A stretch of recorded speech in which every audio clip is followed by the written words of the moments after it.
John, what's going on, man? How are you? It's David.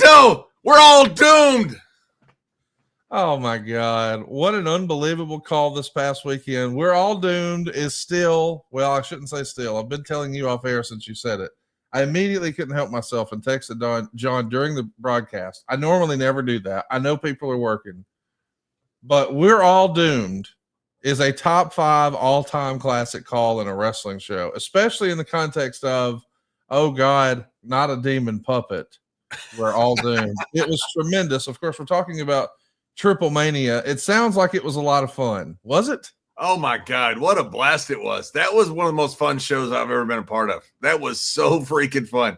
You know, when we started the show, Corey asked me on air, of course you're in character, but he says, what are we expecting here? You have no idea. This is going to be wild. And it is. I mean, from Pimpinella to the world's smallest mini to the world's biggest giant to iguana reptilian love triangles to puppet fights. It's insane. And some incredible work, by the way. Was this your first time doing commentary with Conan? I imagine you have with Graves before, but never Conan, right? Now, I have with Corey. I think of many times. I believe. I can't remember. I've worked with Corey. I don't know how many times, but first time with Conan, yes. How was it? Being a 3-man booth, I've heard from certain guys they really like 3-man booths. Other guys I've heard, well, it makes it much more difficult. I don't really like a 3-man booth. But anytime you've got the opportunity to get analysis from someone who lived it all and did it all from day one. You want to talk about product knowledge? Hell, he helped write half the book about Lucha Libre. We're talking about Conan, of course. What was your experience like with Conan and doing a 3-man booth? I mean, the first time together on a pay-per-view, it's a tall ask. It's a tall ask, especially when you're talking about their WrestleMania. You're TripleMania, but that's their biggest show of the year, and it's one of the biggest shows of all time, biggest shows in Lucha Libre history, because that's the first big show between them and the WWE. That is the official first big show, and so it's a huge thing to put 3 guys together that never worked together. But Conan is so. We talked about it last week. When the business world was in a funk, and you couldn't sell tickets in North America, he put 48,000 plus people in an arena and helped create this incredible Lucha franchise, which is in my opinion, the most valuable franchise in the world. That is TripleMania. And he's been there for everything since. And so Conan, I love Conan as a person and as a booker. He's this incredible legend. It's great to be out there with somebody who knows everything. He brought a lot of these guys in.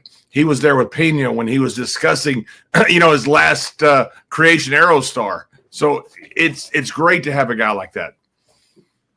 Of course, we're talking about TripleMania this past weekend, and what an incredible show it was. I hope everybody had a chance to see it, but if you missed it, don't worry about it. It's on YouTube, and what a big audience this was. I mean, I think this is probably one of the most widely viewed TripleManias of all time, just because of the platform it was on.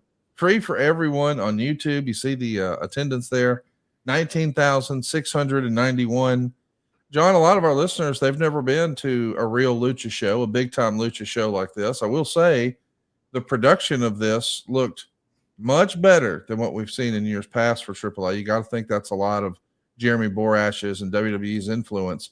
What was the vibe? What was the energy like in this building compared to, say, a WWE PLE? Incredibly exciting, especially with the talent. We talked about the first about the crowd and the vibe in the building, but the talent was thrilled. I talked to a lot of the luchadors down there, that I'd known over the past year, and some that I'd known for years and decades.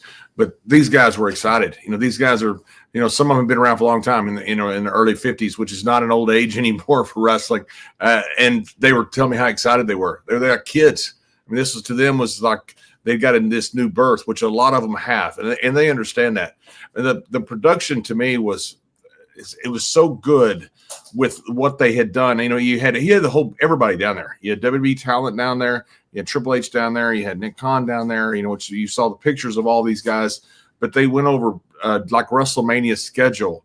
They went over the rehearsals and all the different stuff they did. I mean, there's a lot of structure that for the first time these guys have structure in their system. That's going to help them tremendously. And I think that's why the show was so good. That was one of the best shows, Conrad. I mean, you got to check it out on YouTube.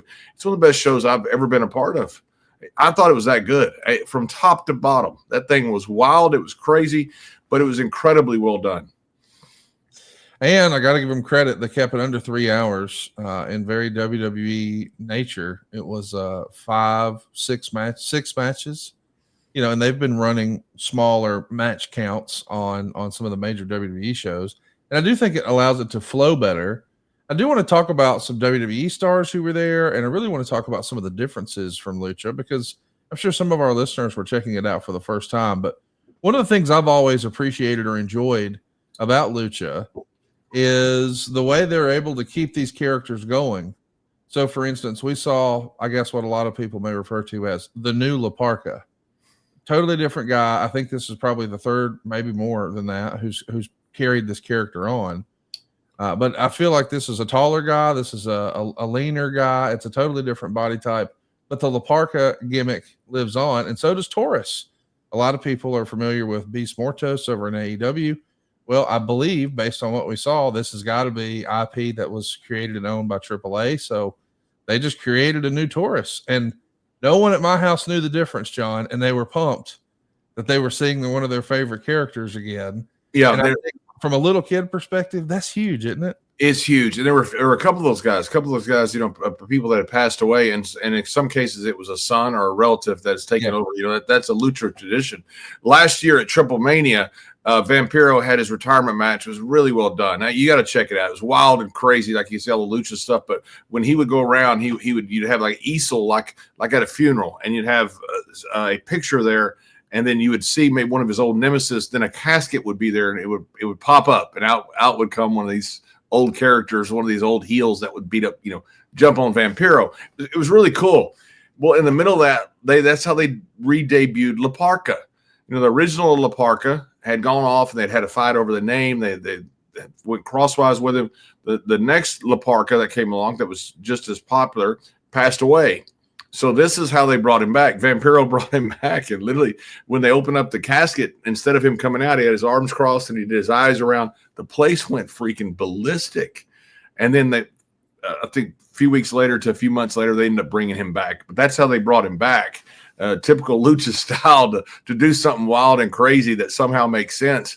And since then, La Parca has been doing some things, not a lot, just kind of showing people that he's still, he can do the La Parca stuff, but he's incredibly over. He was the first one in the what they're calling the Copa Bardal match, but it was a Royal Rumble match is what it was. And he was the first one in it, and he was the last one eliminated by Omos. Yeah, let's talk about Omos. I mean, what a debut. I mean, he looked like a different dude. He looked like he was in shape. He had different gear. I love the presentation, and man, what a moment it was. Him and Microman. I think this is the Microman debut on WWE programming. I've been a big Microman fan since I first saw him in MLW, and I know he's made some other shots, but the visual of Microman and Omos, that's about as good as it gets. That's pro wrestling to me. That's biblical. That's a biblical confrontation. Absolutely. He should have hit him with a trash can is what he should have done. Just crowned him with a trash can. That's what he's supposed to do to the little guys. But look at this. I mean, this is insane. I mean, Goliath won. This wasn't something. This wasn't a repeat of old times. This is where Goliath goes, you know what? I'm really a giant. I'm just going to toss this little guy. It was awesome. Isn't that all of us when we're at a cookout and we got to break up the bag of ice? I mean, that's pretty much what it looks like. It was so good. The little guy was, it comes out. They had this Royal Rumble was crazy, and you had, we'll talk about it in a minute. We had Pimpinella before that, and her and Otis, I thought, just stole the show. I thought Otis stole the show. Then you have the matchup of the century. There was like 120 million views I saw on something online that looked at this between Omos and Microman. 120 million. And that was as of yesterday. That picture right there. I mean, this thing has gone beyond viral. That's a reminder too. I mean, I think a lot of times people are trying to figure out, hey, what's going to be hot? What's going to get attention? What's going to cross over? What's going to land outside of the bubble? Sometimes I think we overthink that. Why don't we put the tallest dude in wrestling with the shortest dude in wrestling, and ta-da, people will line up. It's weird that we overcomplicate things sometimes, don't we? Yeah, Micro Man, he's an expert in the art of hand-to-knee combat. Yes. He's probably the greatest stepladder match champion of all time. And so he has a lot of credibility in his background. And just this was so fun to look at, just to watch, to see that this happened. Micro Man is tiny. And I mean tiny.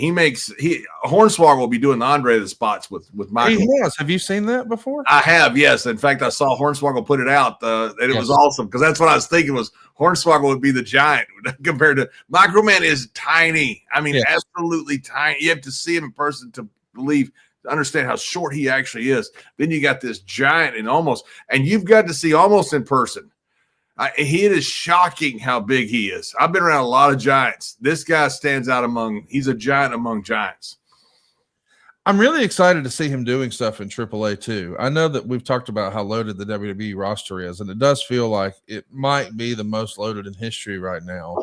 But if he can get some TV time, or a guy like Otis, who I think, man, he's maximized his minutes on WWE programming. I've got some casual wrestling friends of mine, and man, every time they see Otis, they smile. And I feel like Otis is he's got an opportunity in AAA, at least I hope, to be an even bigger star. What'd you think of Otis? I thought Otis stole the show. I mean, absolutely stole the show. I love Otis, by the way, as a person. Otis is the nicest guy. He is a pro wrestler. I mean, he just down to the core, he's a pro wrestler, and he's got this legit background. But he's able to play that caveman character, whatever you call it. I have no idea what you call it. It's just freaking entertaining. And the interaction he had with Pimpinella, the Exotica, that is the legend in Mexico, it was just fantastic. I mean, it was just, I thought he stole the show. I thought Otis did an incredible. I've always been a fan of Otis, but I thought he did an incredible job down there. And it's not the Royal Rumble, but the equivalent of the Royal Rumble.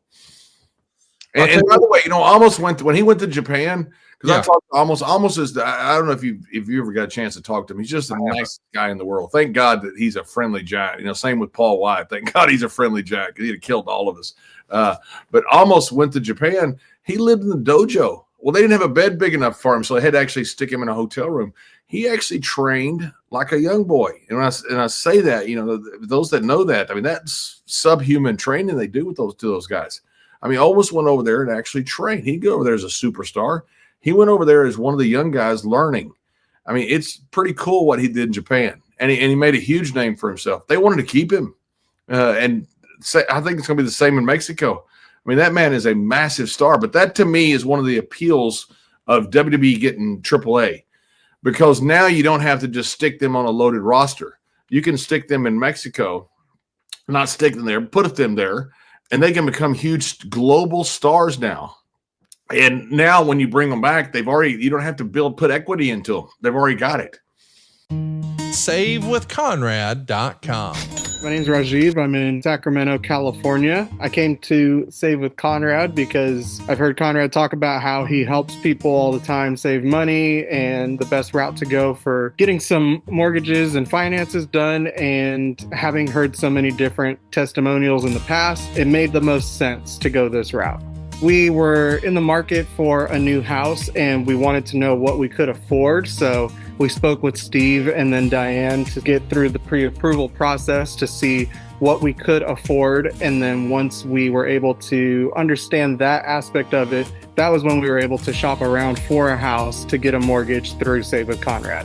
Everybody on the team was great. Everybody really explained everything fully to where it was more in like layman's terms to where I could understand it as someone not in the business or having shopped around for houses too many times. So being able to understand every step of the process and talking with everyone on the team about that was really, really helpful. And it made me feel really confident that I was going the right route.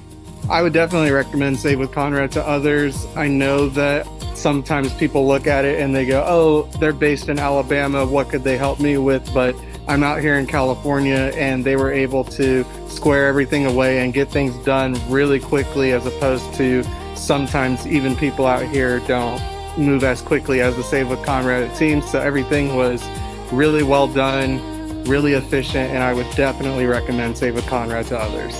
My name is Rajiv. I'm in Sacramento, California, and I was able to get into my dream home with SaveWithConrad.com. NMLS number 2129, equal housing lender. SaveWithConrad.com.